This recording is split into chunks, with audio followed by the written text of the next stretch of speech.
So, before I show you the run, let's talk about the Abyss Blessing. The Abyss Blessing is pretty good. After the active character's normal or charge attack hits an opponent, that character's normal and charge attack crit rate is increased by 6% for 5 seconds, maximum 5 stacks. However, keep in mind that 2000 Neuvillette has more than 70% crit rate, which means at one point they will have more than 100% crit rate for their normal or charge attack. Now, let's talk about 1211. For 1211 we have Millennial Pearl Seahorse. The timer starts at 10:00. The Xenomare Pearl spawns at 9:52, which is shown by the picture. So the one on the left, it hasn't spawned, but the one on the right, it has spawned. You can also see the HP bar. Now, depending on your device, the Pearl may spawn earlier or later, so keep this in mind. The Pearl does not take damage if attacked from behind, so if you want to destroy it, you need to attack the Seahorse from the front. Now, the Millennial Pearl Seahorse has 2 attack moves which result in restarting the chamber. Why? Because these attack moves waste a lot of time. Now, the first one is Earthshock Descent, the one where it leaps twice into the air before slamming the ground. And then the second one is Fontaine Hero Thunder, the one where it goes up and summons 3 orbs, only used once the Pearl has low HP.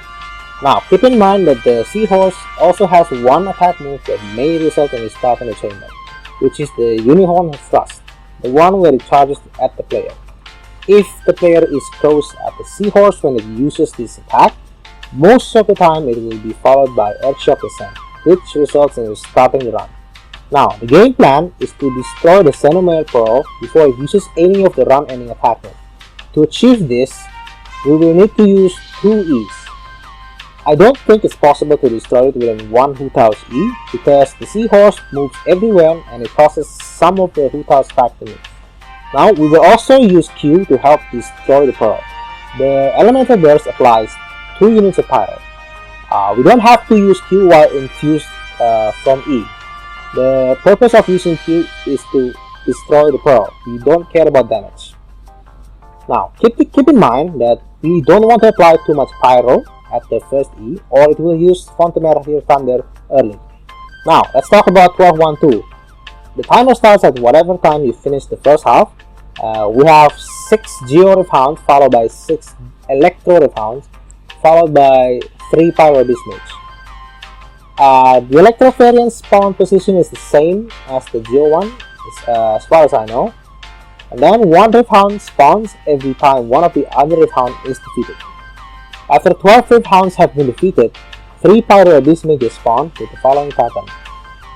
The game plan is to clear the Rift Hounds as fast as possible, and then you want to play on one of the areas shown by green circle. After the Abyss Mages spawn, you want to face forward the closest mage, assuming you follow step 2. So, for example, if you're at the top green circle, you want to face down. If you're at the bottom left green circle, you want to face top right. And for the bottom right green circle, face top left. Now, the other 2 mages will blink. When they do, move close to the closest mage. This will group them, and you have profit. For 12-2, the game plan is simple. 12-2 is easy, you just need to make sure Neuvillette ends with maximum energy for 12-3-2. Okay, now let's talk about 12-3-1. This chamber is the most difficult one to do. We have 1 Fatui Mirror Maiden, followed by 2 Fatui Operatives, the Animal variant. Timer starts at 10:00, and then the 2 Fatui Operatives only spawn after the Mirror Maiden is defeated. The Operative has an attack move called Fake Out, the one where it creates barrier in front of them, which is important in order to group them. They will use Fake Out if attacked within close range. If the barrier is attacked from the front, the Operative will dodge the attack, teleport above the player, and attack the player. The teleport mechanic, however, can also be triggered if attacked multiple times. Now, the game plan is pretty complicated, so step 1, with 2 E's, you need to defeat the Maiden and apply Blood Blossom to one of the operatives. After applying Blood Blossom, do 1 normal attack to immediately proc the teleport mechanic from Fake Out. Step 3, do few normal attacks to the same operative until she's about to use Fake Out again. Step 4, go to the other operative and wait for Blood Blossom to proc. This will teleport the operative to your location, putting them up. So it looks something like this. Now step 6, keep them grouped and defeat them as fast as possible, and then profit. Now, however, keep in mind, when you attack both of them, if at any point one of them is staggered, you do not want to use charge attack, or else you will ungroup them.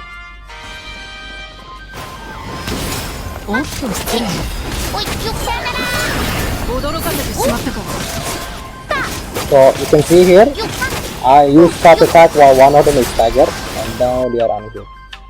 This will ruin the run.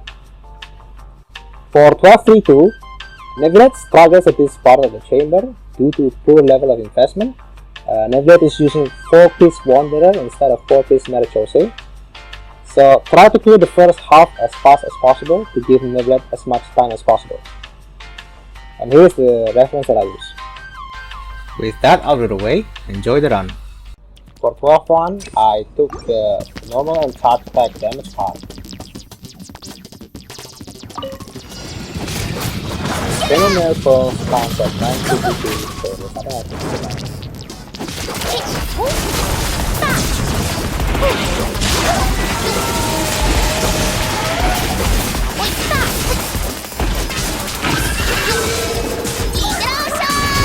As you can see here, I use you after my time. You don't care about damage, you just want to destroy the turret.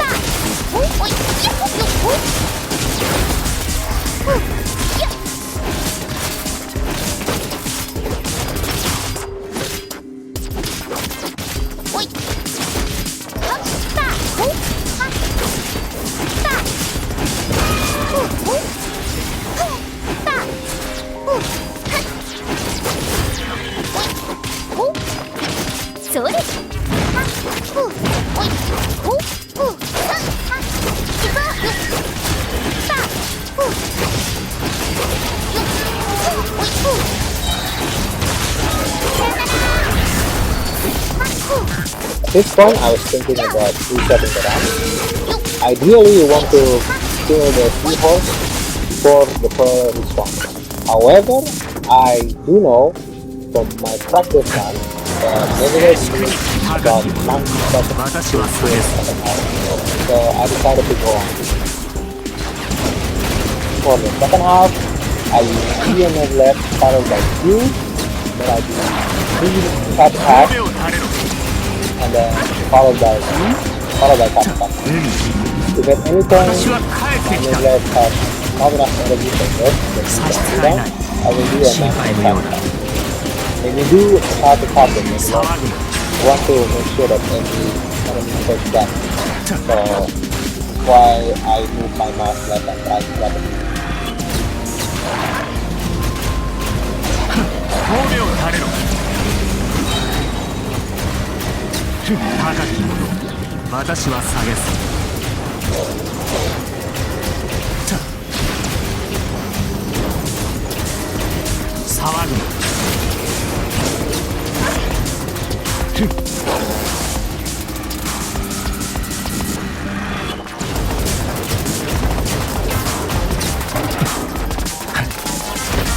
For the 3 of these mages, I went to one of the green circles. So this is the top one, where I face side. When the 2 of these mages slain, I went immediately to the focus of this mage, and now they are perfectly good.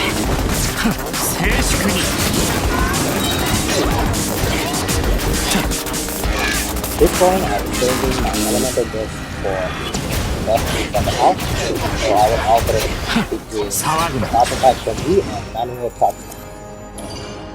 And there we go. For 12-2, I picked the HP card.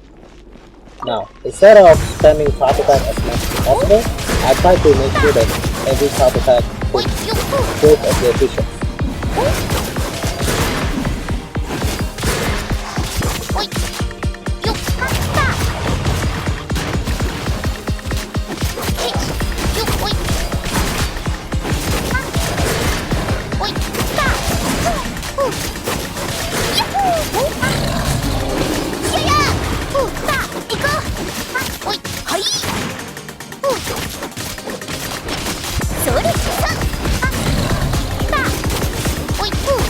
this part I focus on the Rendro guy because the other one is moving.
At this point, I was saving the elemental burst for self-defense.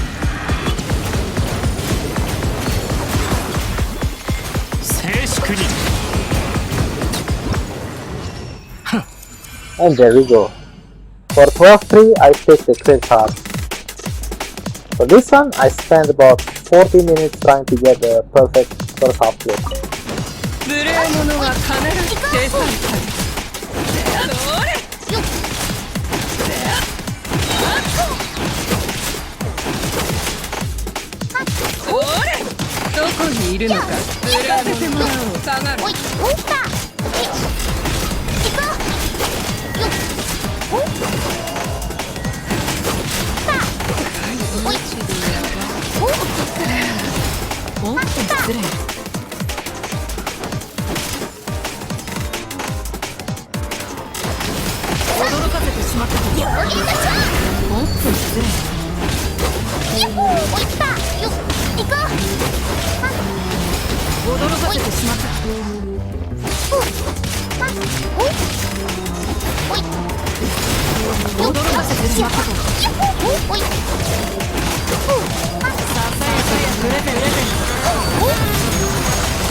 At this point, I was really nervous, so I decided to take a break.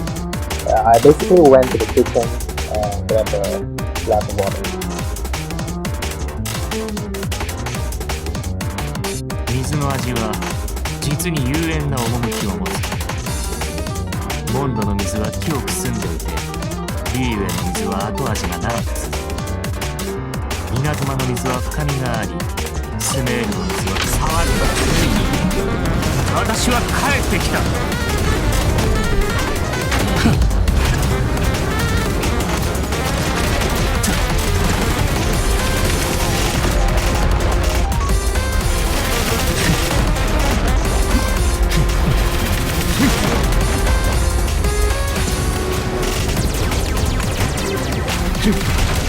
いや、静粛に。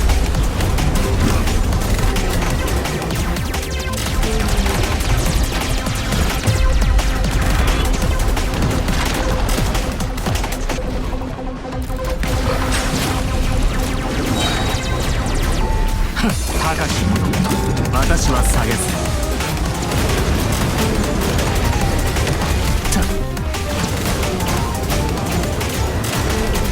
神戸を垂れろ。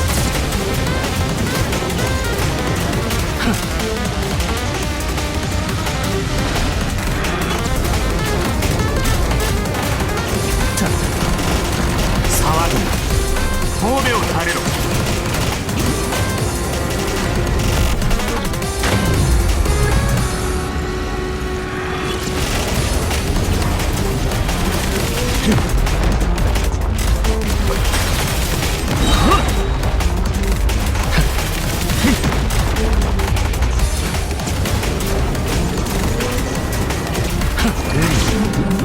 私は帰ってきた。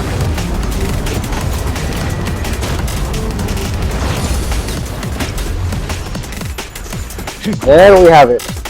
Solo C1 R1 Hutao with Solo C0 Nebula for Parallel Beast 4.1. I think this is my best abyss there on this physical account.